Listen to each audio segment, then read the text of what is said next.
Hello my dear students. So let's start with our next topic, which is example number 8.3. Pay attention. Find the potential energy of a system of 4 particles placed at the vertices of a square of side L. So you have a square,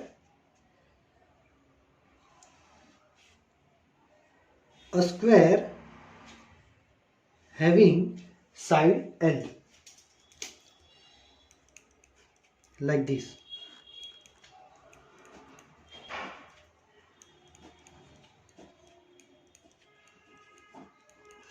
Ready?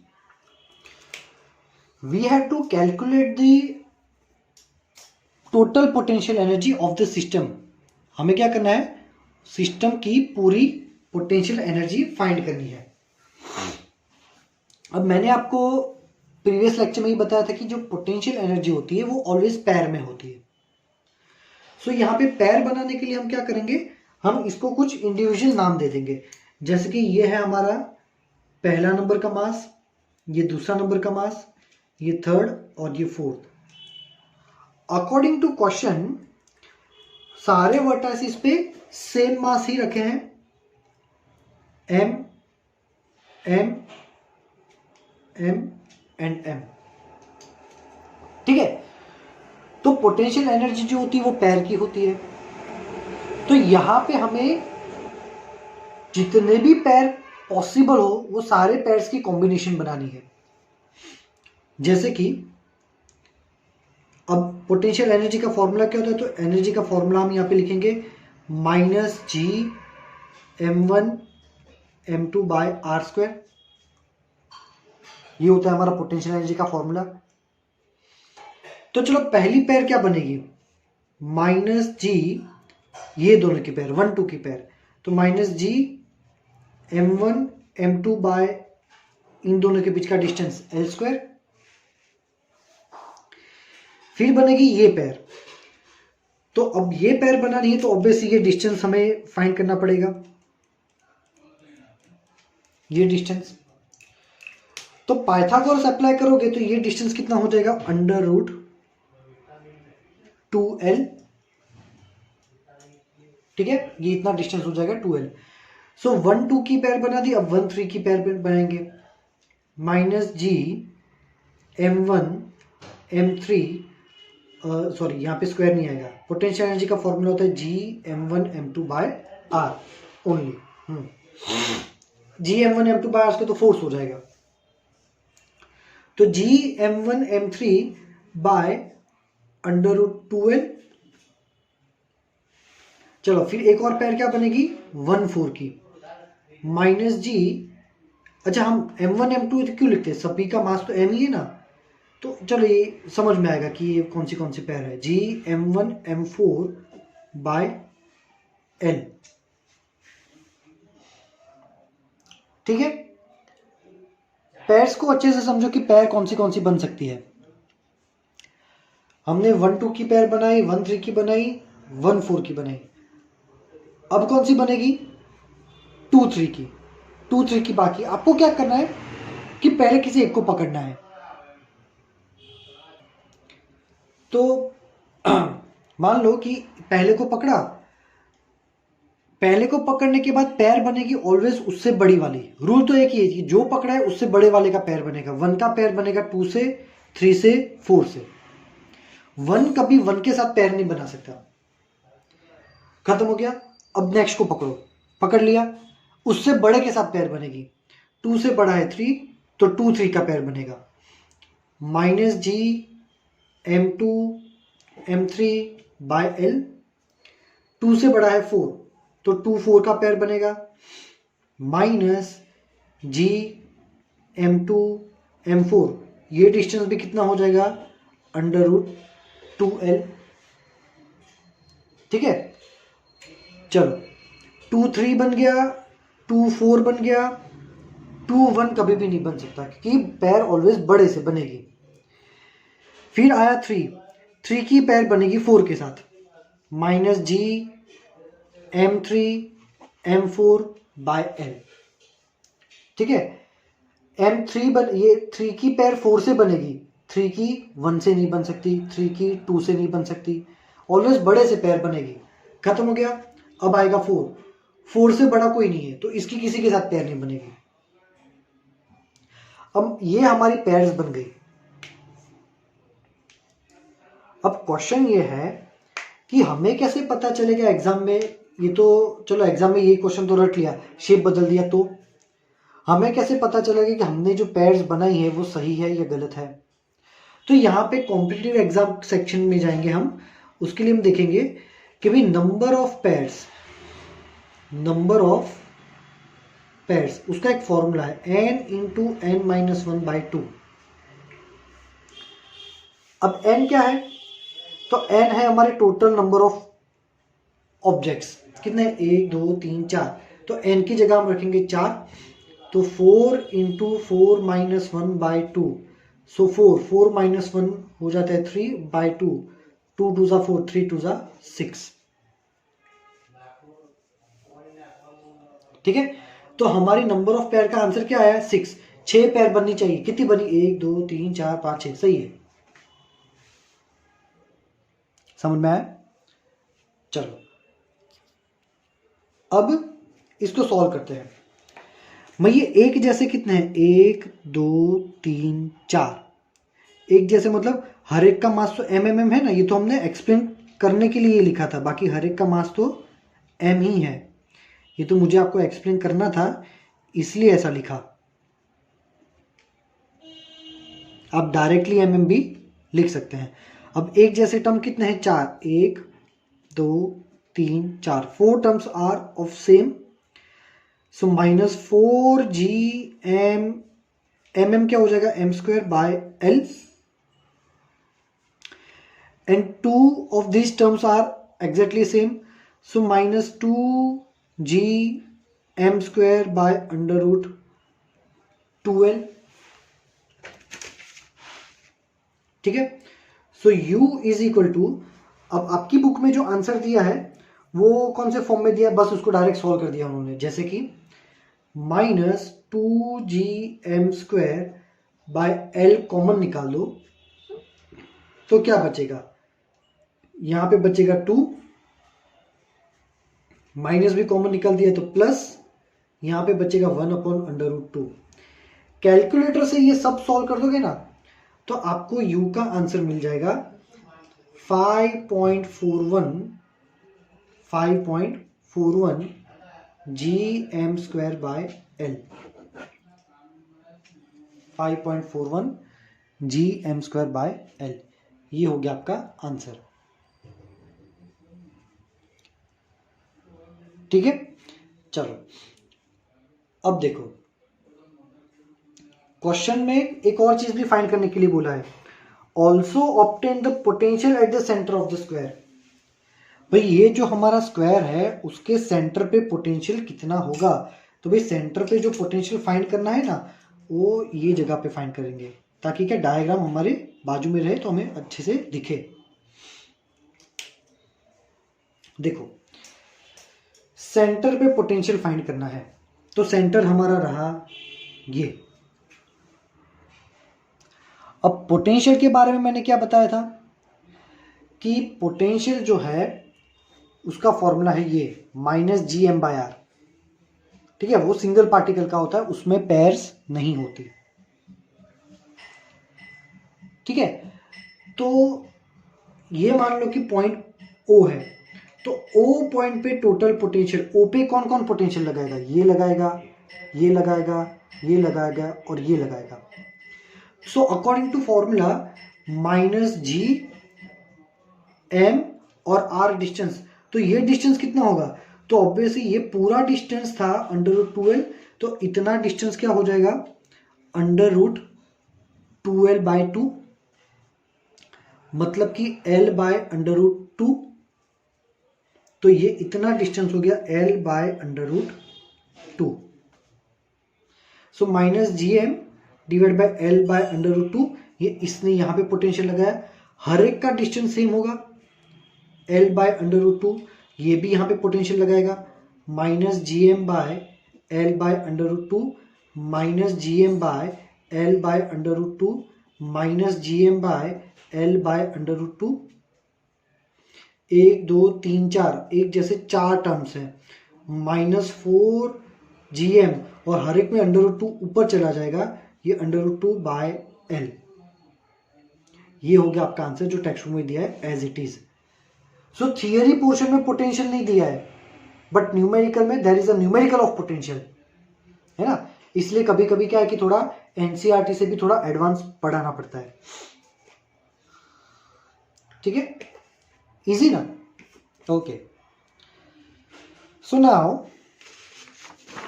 Next numerical, next theory, sorry, and the theory is escape speed.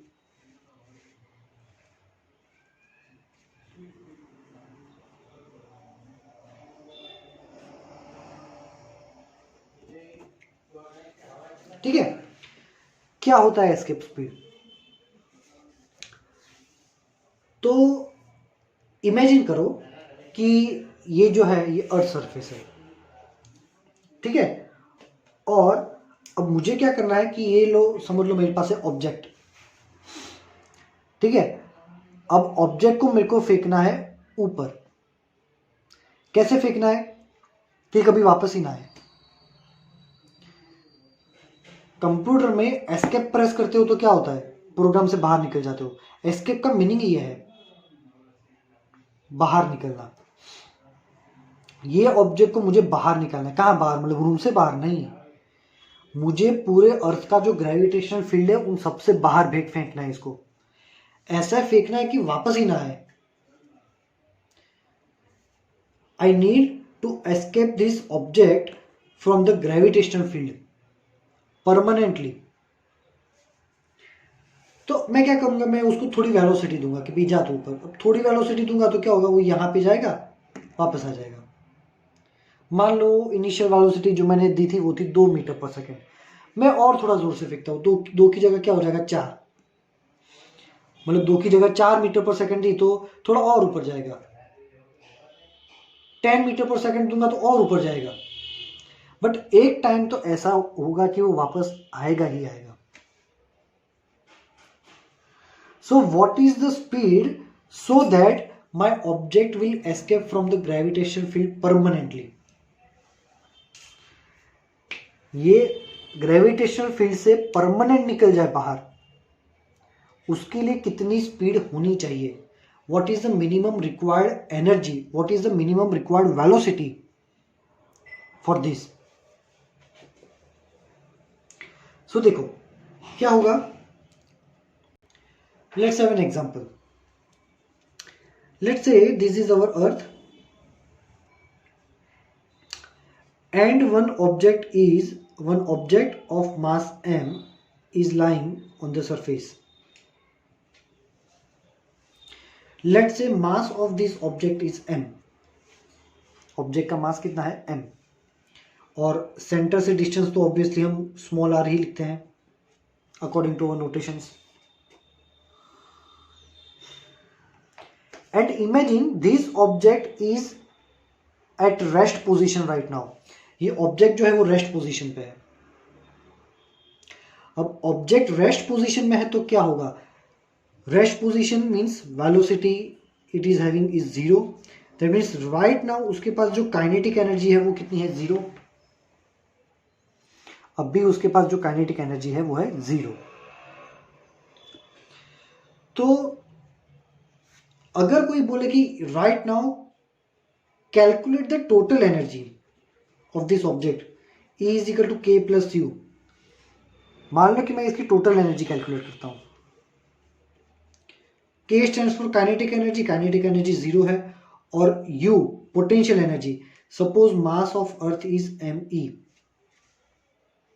क्योंकि potential energy always पैर में होती है।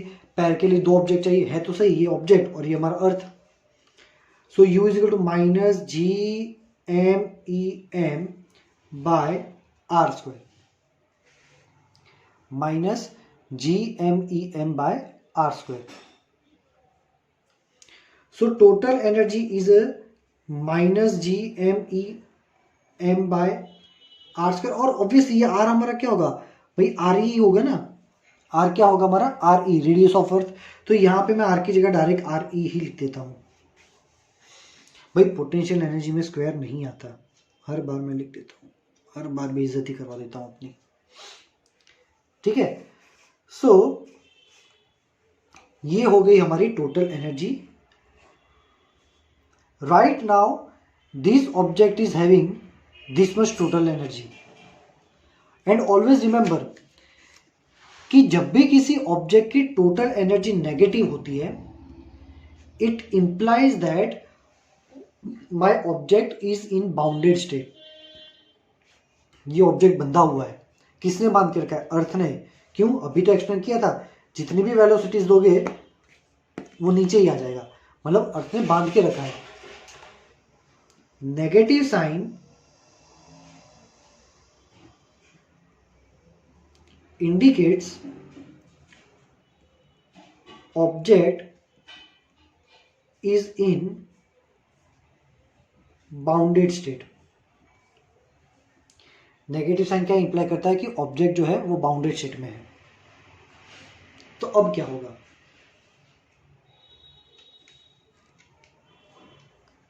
देखो ये bounded state में है, मुझे अब इसको करना है फ्री। पूरा जो ये ग्रेविटेशन फील्ड है, मैं रेड पेन से ड्रॉ करके दिखाता हूं। ये जो ग्रेविटेशनल फील्ड है मुझे यहां पे भेज देना है उसको। ग्रेविटेशनल फील्ड के बाहर डायग्राम ड्रॉ करूं तो यहां पे भेज देना है मुझे। तो मैं क्या करूंगा, जितनी एनर्जी से उसको बांध के रखा है ना, उतनी ही एनर्जी मैं और दूंगा उसको, तो फ्री हो जाए।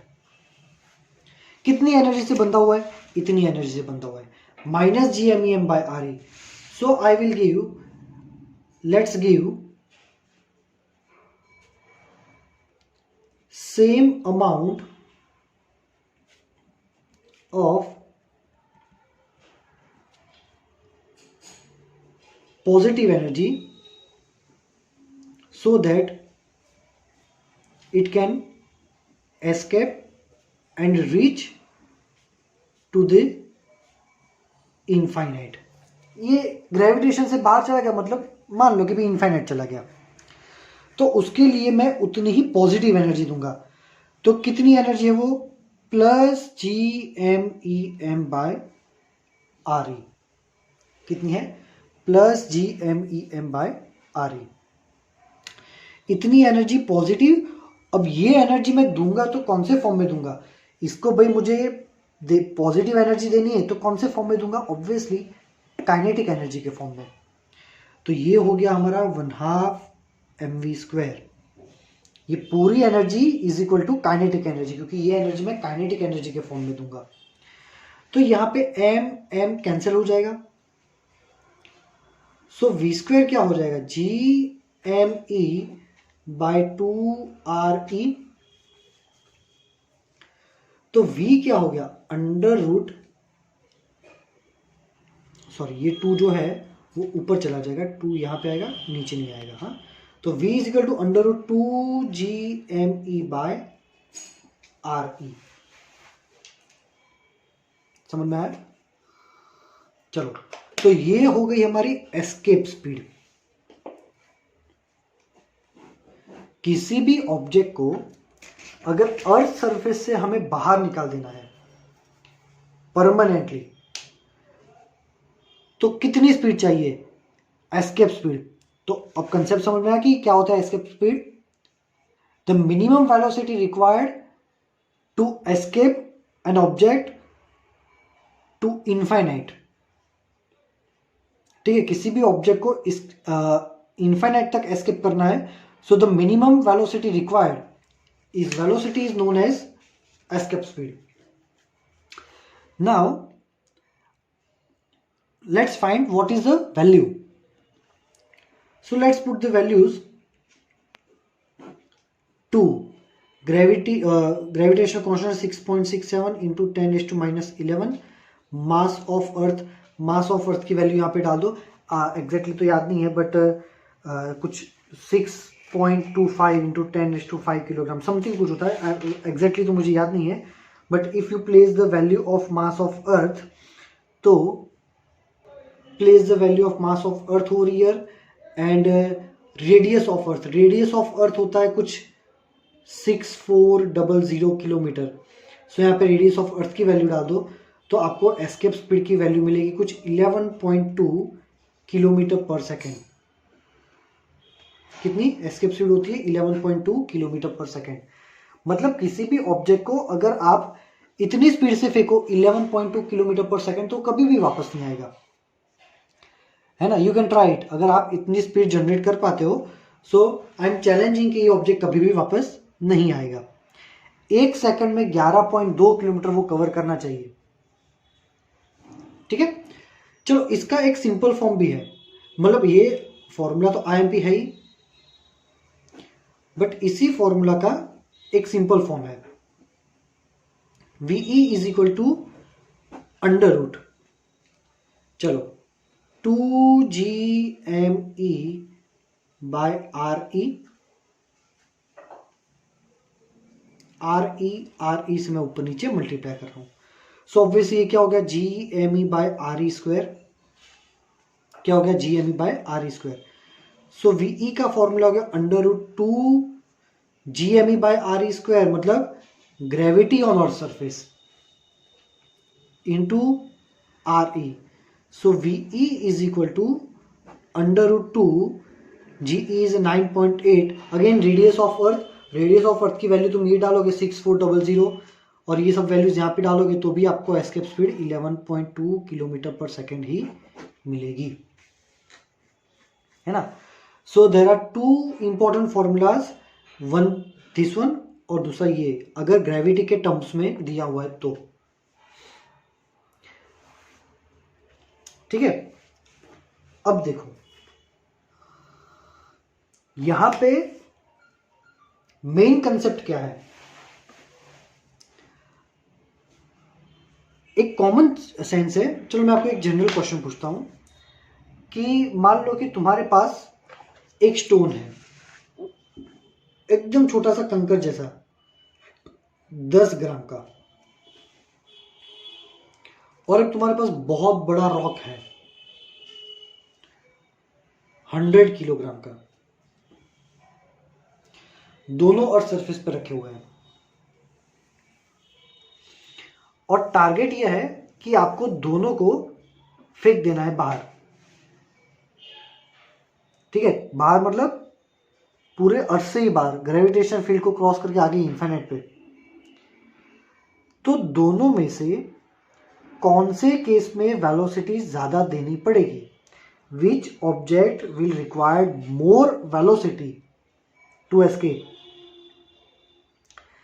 So answer is, सोचो कि इसको ज्यादा वेलोसिटी की जरूरत है कि इसको ज्यादा वेलोसिटी की जरूरत है, अगर दोनों को बाहर फेंक देना है तो। सो आंसर इज दैट कि दोनों को सेम वेलोसिटी ही देनी पड़ेगी। प्राइमरीली हमें ऐसा लगेगा कि light object requires less velocity and heavy will require more energy, but it is not true.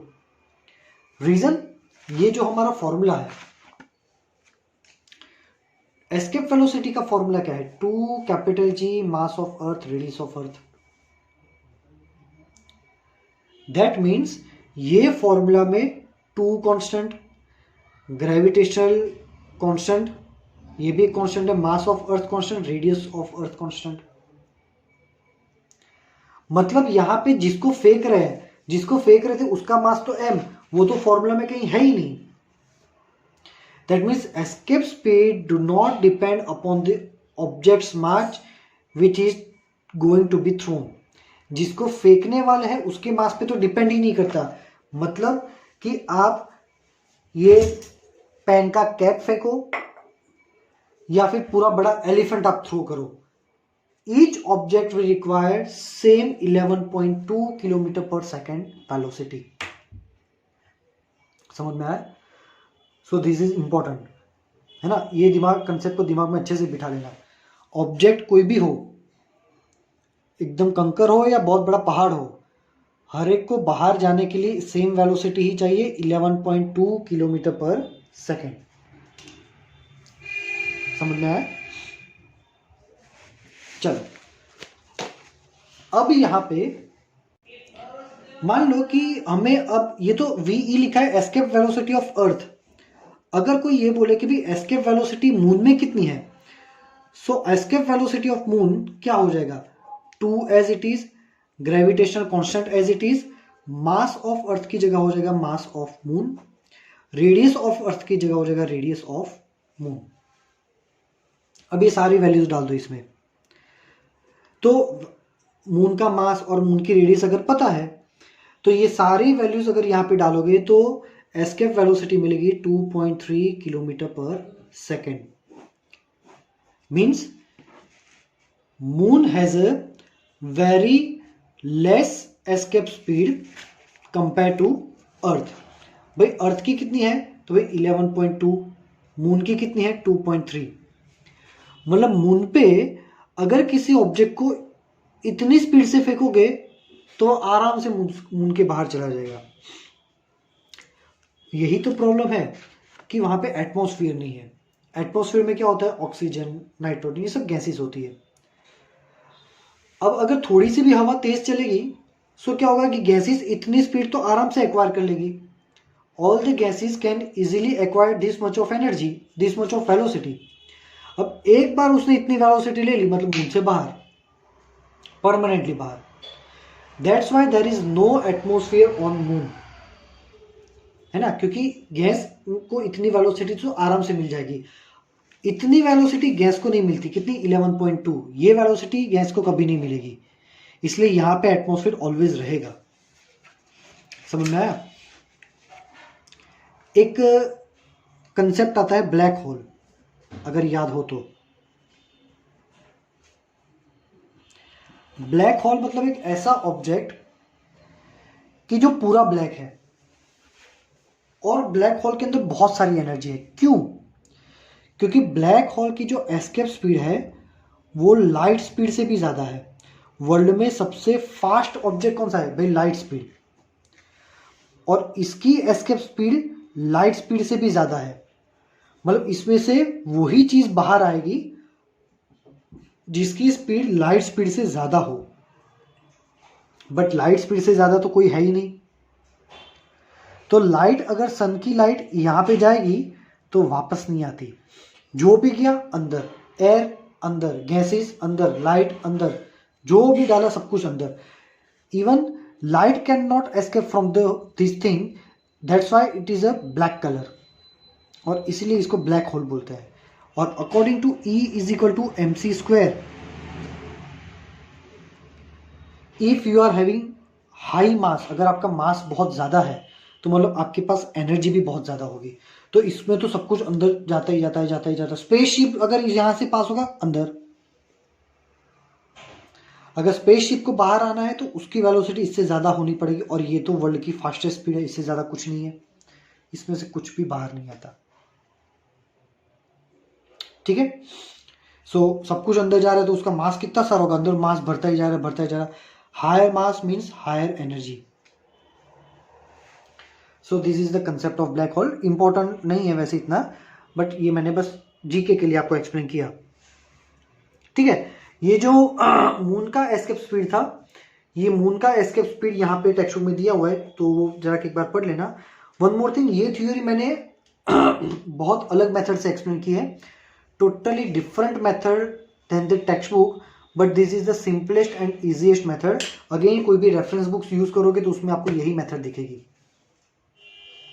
है ना भाई। ये हमने एस्केप स्पीड फाइंड की है किसकी, if object is on the earth surface. अगर कोई ऑब्जेक्ट अर्थ सरफेस पे है तो उसकी एस्केप स्पीड इतनी होगी, क्योंकि तब उसका डिस्टेंस RE है, यहाँ पे ये डिस्टेंस RE था, फॉर्मूला में भी RE है। सो this is the escape speed of the object which is lying on the earth surface. Ready? So exam में बस ऐसे लिखोगे तो भी चलेगा, ठीक है। Obviously you will get the complete marks, don't worry. Read the theory carefully, and if you are having any doubt you can ask me in the message section. Thank you very much my dear students.